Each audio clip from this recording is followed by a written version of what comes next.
lição anterior, nós vimos como Deus atuou por meio de Daniel e seus amigos, e todos os sábios, encantadores e astrólogos do reino de Nabucodonosor foram salvos por essa revelação, porque tinha um decreto que eles seriam mortos, porque não puderam revelar o sonho e a interpretação. Nós vimos que Daniel revelou o sonho, a interpretação, por isso foi revogada aquela lei e eles não foram mortos. Estavam então livres, foram libertos pela ação de Deus, do Deus de Daniel e seus amigos. Mas aqui nós vemos que os amigos de Daniel, por não se prostrarem diante daquela estátua, eles que haviam sido colocados em posição de destaque após a revelação do sonho e a interpretação de Daniel e seus amigos foram colocados em cargos estratégicos no reino da Babilônia.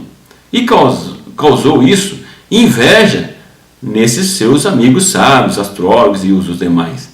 E aqui nós vemos que esses que foram salvos pela interpretação do sonho e da revelação, eles agora aqui, movidos pela inveja, eles denunciam os amigos de Daniel, dizendo: olha, eles não se prostraram, não fizeram caso da sua ordem. E as acusações são 3. Veja aí: não fizeram caso de ti, Daniel 3:12. Os teus deuses não servem, Daniel 3:12. E nem a estátua de ouro que levantaste adoraram. Eles adoram. Então veja aí que eles procuraram meios de acusar os amigos de Daniel para desprestigiá-los, ou seja, para matá-los. Sendo jogados na fornalha de fogo, eles morreriam e abririam espaço para que eles ocupassem seus lugares. Ou seja, o desejo, a ambição de ocupar cargos, não importa como, destruindo as demais pessoas. Você que é servo, que é serva de Deus, que Deus tem abençoado, tem feito prosperar, porque você tem se dedicado, tem sido fiel, muitas pessoas às vezes se incomodam com isso. Quem não passou por uma situação dessa? Pessoas que usam de meios para destruir você, quer seja no cargo ministerial, na vida ministerial, quer seja na vida profissional. Pessoas que buscam subterfúgios para destruir a sua imagem, para difamar a sua imagem.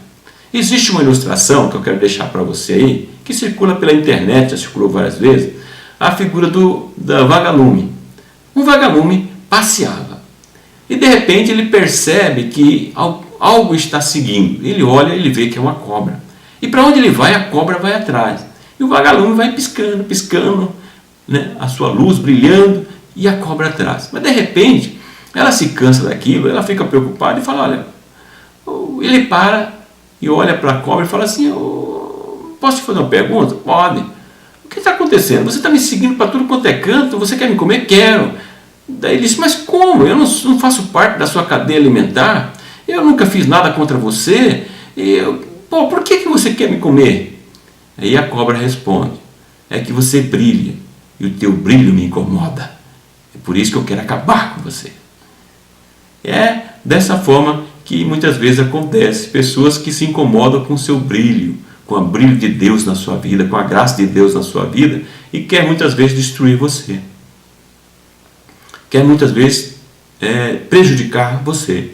Mas confie em Deus, confie no Deus que está no controle de tudo e de todos, que é o Deus que está atento para todas as coisas, que é o Deus que vai te dar o livramento, como deu o livramento para esses jovens. Porque nós vemos aqui, no verso 15 do capítulo 3, que Nabucodonosor, ele pergunta para esses jovens: quem é o vosso Deus para vos livrar da minha mão? Quem é o Deus que pode vos livrar da minha mão?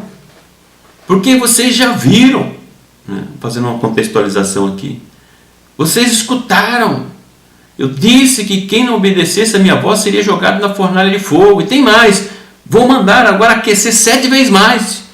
Vai aquecer 7 vezes mais essa fornalha, se vocês não prostrarem diante da estátua. Vamos dizendo assim: eu vou dar uma chance para vocês. Vou dar uma chance para vocês se prostrarem mais uma vez. Vou te mandar tocar. Eles disseram: ó rei, não somos obrigados a te responder sobre isso. Olha a ousadia desses jovens, tomados pelo poder do Espírito Santo de Deus, tendo consciência da sua fé, do poder de Deus, do controle de Deus sobre todas as coisas. E dizendo, Deus, não nos compete, não sou obrigado a te responder sobre isso não. Mas olha, o nosso Deus, Ele pode nos livrar da sua mão. Olha a confiança desses jovens diante de uma situação como aquela. A situação desses jovens diante da ameaça do rei sobre esses jovens. Esse relato bíblico, independente da interpretação que você tenha, vem demonstrar que nós devemos confiar em Deus, um Deus que está atento, um Deus que está no controle das coisas. Ele diz, o nosso Deus pode nos livrar da tua mão. Sabiam que Deus podia livrar da mão de Nabucodonosor. Mas o interessante é que o texto bíblico não para por aí. Coloca uma vírgula e diz assim, mas se mesmo assim ele não nos livrar, pode nos jogar na fornalha de fogo que nós continuaremos servindo esse Deus. Olha a diferença.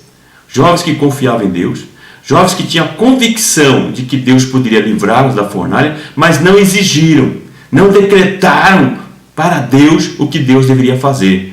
Como se Deus fosse um boneco na mão de muitas pessoas que nós vemos hoje em dia que decretam para Deus, que exigem de Deus, que diz que colocam Deus contra a parede. Quem é o ser humano para colocar Deus contra a parede? Quem é o ser humano para exigir de Deus? O que você acha sobre isso? Comente aí no vídeo, escreva. Você acha que é possível decretar para Deus, como muitos têm decretado aí, dizendo, eu decreto, eu exijo de Deus? O que você acha? Coloque no vídeo, coloque embaixo ali o que você acha sobre isso. O ser humano pode fazer isso? Ele pode encostar Deus na parede? Deus é soberano.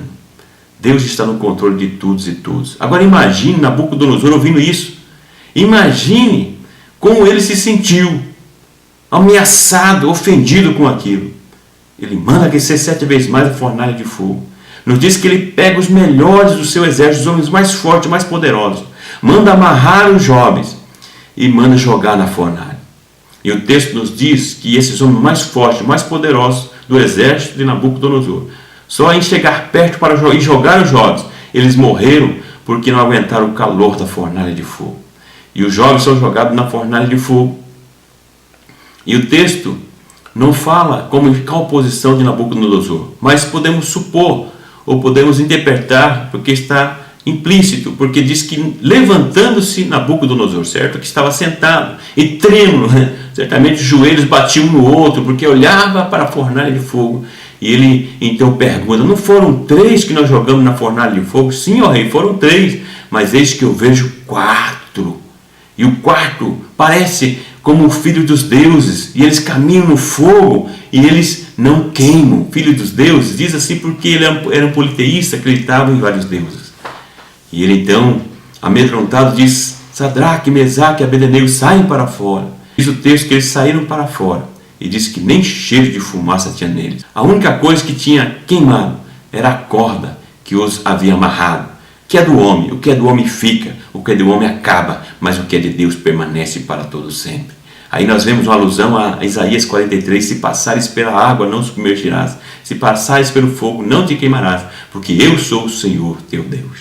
Nós vemos aí o livramento de Deus para aqueles jovens, dentro desse relato bíblico, para demonstrar que Deus está no controle de tudo e todos, que Deus está acima do controle dos impérios mundiais, porque Deus tem mais poder, porque Deus é que está acima de todo poder, porque todo poder emana de Deus.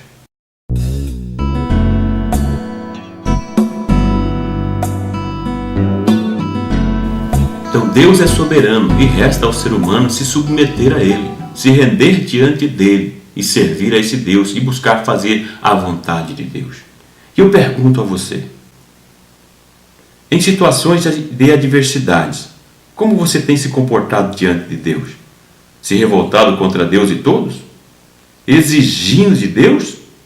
Ou tem se humilhado e esperado em Deus? Qual tem sido o seu comportamento? Como você tem se comportado? Como você percebe o comportamento das pessoas? Pare, pense, reflita e deixe o seu comentário também no nosso arquivo de YouTube, no nosso blog. Participe junto conosco. Vamos então às considerações finais desta lição. O que nós aprendemos nesta lição?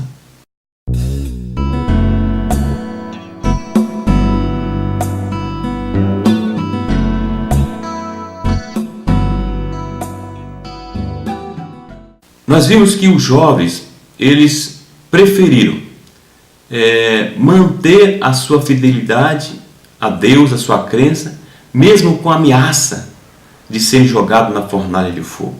Ou seja, independente das consequências, eles tinham convicção do Deus que eles serviam e mantiveram a sua fé, a sua fidelidade a Deus, independente das circunstâncias, independente das consequências, sabendo que Deus era poderoso para livrar em qualquer situação, mas não exigiram de Deus, mas eles deixaram prevalecer, ou seja, se submeteram à soberana vontade de Deus, um Deus que poderia livrá-los, mas sabendo que a vontade de Deus é que deveria prevalecer, livrá-los ou não, independente disso, continuariam servindo a esse Deus. Você tem servido a Deus independente das circunstâncias? Nós vemos que Deus entrou com providência, valorizando a fidelidade humana, entrou com providência livrando esses jovens. Assim como Deus pode entrar com providência no seu problema, na sua dificuldade, qualquer que seja a sua dificuldade, o seu problema. Confie que Deus tem poder para livrá-lo desse problema que você está passando. Do problema que os seus amigos, que os seus alunos queiram ouvir, os seus amigos de sala de aula estão passando também. Um Deus que tem poder para livrá-lo. Mas não corra o risco. Faça como os amigos de Daniel. Não exija de Deus. Não coloque Deus, entre aspas, na parede, como se você pudesse. Mas se submeta à vontade de Deus. Seja fiel a esse Deus, porque esse Deus é fiel. Ele faz o que é melhor para você. Se submeta ao Deus Criador, ao Deus soberano, ao Deus que está acima de todas as coisas, ao Deus que todo poder está sujeito a Ele. Dele que emana todo o poder. Se submeta a esse Deus, sirva a esse Deus, busque a vontade desse Deus, para que você tenha uma vida feliz, não somente nessa terra, mas uma vida eterna com Deus. Muito obrigado pela sua atenção. Mais uma vez eu peço, nos ajude a compartilhar esse vídeo, a compartilhar o arquivo de slide. Você que ainda não baixou o arquivo de slide, baixe o arquivo de slide. Ouça novamente o vídeo, acompanhe o arquivo de slide que eu deixo lá no meu blog, no meu canal SlideShare, e leia o arquivo de slide ao mesmo tempo, escute o vídeo para que você possa ter um aproveitamento melhor. Compartilhe esse vídeo, é o que eu te peço, em nome de Jesus. Que o grande e infinito amor de Deus, que a graça e a paz do nosso Senhor e Salvador Jesus Cristo, que a comunhão e a consolação do Espírito Santo seja com você hoje e sempre.